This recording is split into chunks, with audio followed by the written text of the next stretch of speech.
Hello students, कैसे हैं आप सब। आशा करती हूँ आप बहुत ही अच्छे होंगे। और मैं मीरा सिंह रुचि क्लासेस 71 में आपका फिर से बहुत बहुत स्वागत है। तो देखिए, आज मैं आपके लिए हिंदी का एक टॉपिक जो कि मोस्ट इम्पोर्टेंट है और आपको हर एग्जाम में देखने के लिए जरूरी मिलता है। देखिए, चाहे आपका यूपी टेट हो, चाहे सी टेट हो, यूपी पुलिस हो, यूपीएसआई, आई थिंक जिसमें भी हिंदी आती है उसमें इस टॉपिक से अगर क्वेश्चन ना आए ऐसा होता ही नहीं है, क्योंकि वो मोस्ट इम्पोर्टेंट टॉपिक है और इससे क्वेश्चन हमारे भर भर कर बनते हैं। तो चलिए देख लेते हैं कौन सा टॉपिक है। वो टॉपिक है हमारा समास। तो आज जानते हैं हम समास के बारे में। आइएगा, देखिए समास टॉपिक है हमारा।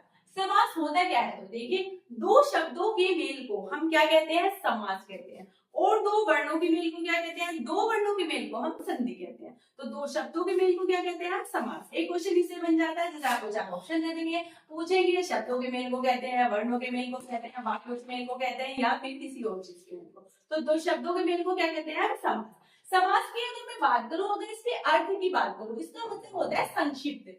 संक्षिप्त मतलब होता है छोटा करना। क्या होता है, संक्षिप्त का मतलब होता है छोटा करना। किसी चीज को शॉर्ट में लिख देना और उसका अर्थ निकालेंगे तो आपको पूरा पता चलेगा इसका अर्थ क्या है। लेकिन शॉर्ट में लिखने को हम क्या कहते हैं, यहाँ पर कहते हैं हम समास। देंगे हमारे जो समास मैंने बताया दो शब्दों के मेल से बने मेल को क्या कहते हैं, दो शब्दों के मेल को हम समास कहते हैं। अब बात करते हैं समास के हमारे कितने भेद होते हैं। तो क्वेश्चन एक ये बनता है कि समास के हमारे भेद होते कितने हैं। तो वो होते हैं हमारे 6 भेद। समास के कितने भेद होते हैं, 6 भेद। याद रखिएगा, ये क्वेश्चन आता है 4 5 3 आपको ये दे देंगे तो 6 भेद हमारे हो जाते हैं। तो चलिए सबसे पहले बात करते हैं द्वंद्व समास की। इसमें कौन सा आता है, इसमें हमारे 6 होते हैं द्वंद्व समास की। द्वंद्व समास के आपके बारे में इसमें बात करूं तो इसकी पहचान आप करेंगे कैसे। तो देखिए, इसमें अगर एग्जांपल ये है हमारे द्वंद्व समास के, माता और पिता, यानी कि इसमें दो पद होते हैं। देखिए पहले वाले पद को आप बोलेंगे पूर्व पद। क्या बोलेंगे, पूर्व पद। और जो ये हमारा दूसरा पद होता है यानी कि लास्ट वाला, इसे बोलते हैं हम क्या बोलते हैं, उत्तर पद। यानी कि इसमें दो पद होते हैं, पूर्व पद और उत्तर पद। अगर आपसे मैं परिभाषा की बात करूं तो हम ये कहेंगे द्वंद्व समास में क्या होता है, इसमें दोनों ही पद प्रधान होते हैं। यानी कि पहला पद पूर्व पद भी प्रधान होता है और हमारा उत्तर पद भी क्या होता है, प्रधान होता है। प्रधान कैसे, देखिएगा जैसे मैंने लिखा माता पिता, आपको पता है हमारी लाइफ में माता की भी इंपोर्टेंस है और हमारे पिता की भी।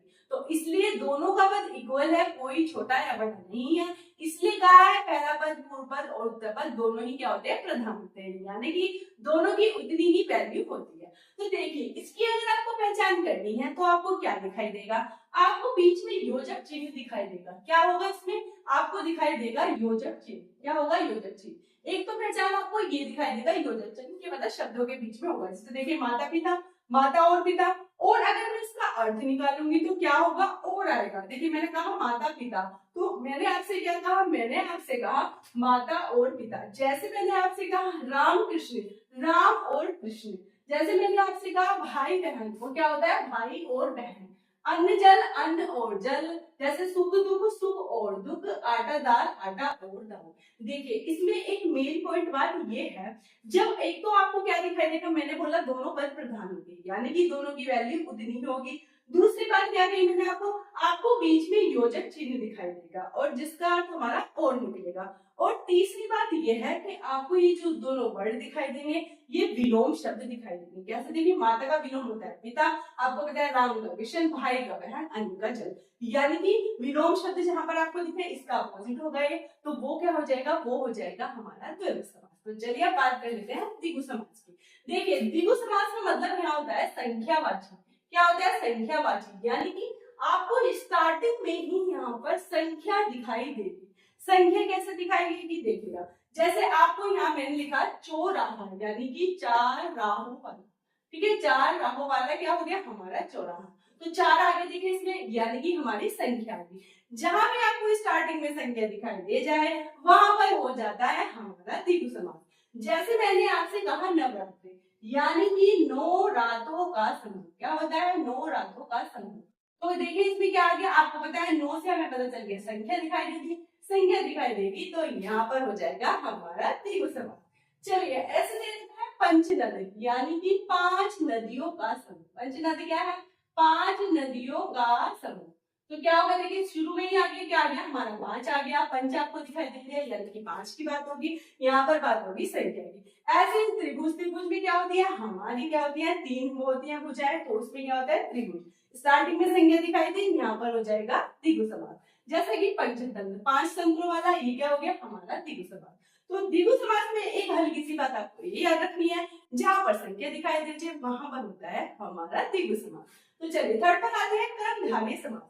कर्मधारय समास में देखिए इसमें क्या होता है, कर्मधारय समास में क्या होता है, आपको विशेषण और विशेष्य दिखाई देगा, यानी कि स्टार्टिंग में आपको विशेषण दिखाई देता है और उसकी क्या होती है फिर होगा विशेष्य, जिसकी विशेषता बताई जाती है उसे विशेष्य कहते हैं। ठीक है, अब देखिए कैसे, जैसे मैंने लिखा यहाँ काली मिर्च, इसके एग्जाम्पल ये है हमारे कर्मधारय के कौन से हैं, ये वाले हैं। जैसे मैंने लिखा काली मिर्च, काली है तो मिर्च, यानी कि मिर्च की विशेषता क्या बताई गई है कि वो काली है, तो यहाँ पर ये विशेषण हो गया काली, और मिर्च के बारे में ये हो गया हमारा विशेष्य।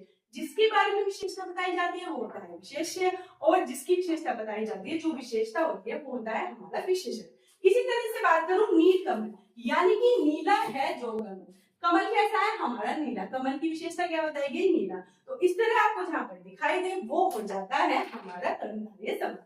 जैसे कि पीतांबर, यानी कि पीत है, पीत यानी कि पीला होता है, पीला है जो अंबर, तो क्या हो गया अंबर क्या है पीला है, उसकी विशेषता यहाँ पर बताई गई है। अब बात करते हैं चंद्रमुखी, यानी कि चंद्र के समान मुख वाली, आपको पता है सुंदरता के मामले में कहते हैं कि आपका जो फेस है चंद्र के समान बहुत ही सुंदर है, इसी तरह से यानी कि यहाँ पर समानता दिखाई गई, मुख की समानता चंद्रमा से की गई है, तो यानी कि विशेषता बताई गई है, तो यहाँ पर हो जाएगा हमारा कर्मधारय।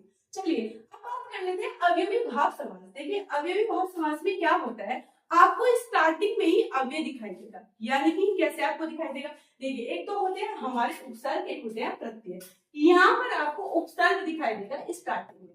अवयवी भाव समास में कैसे दिखाई देगा, चलिए देख लेते हैं एग्जांपल के थ्रू। जैसे देखिएगा यहाँ पर दे रखा है यथासंभव, यथासंभव स्थान के अनुसार, मतलब यथा, यथा क्या है यहाँ पर हमारा उपसर्ग है। जैसे मैंने आपको कहा आजीवन, आ क्या है उपसर्ग है, जहां भी आपको उपसर्ग दिखाई देगा वहां पर हमारा कौन सा हो जाएगा अवयवी भाव समास। देखिए आजीवन में क्या हो जाएगा जीवन भर हो जाएगा।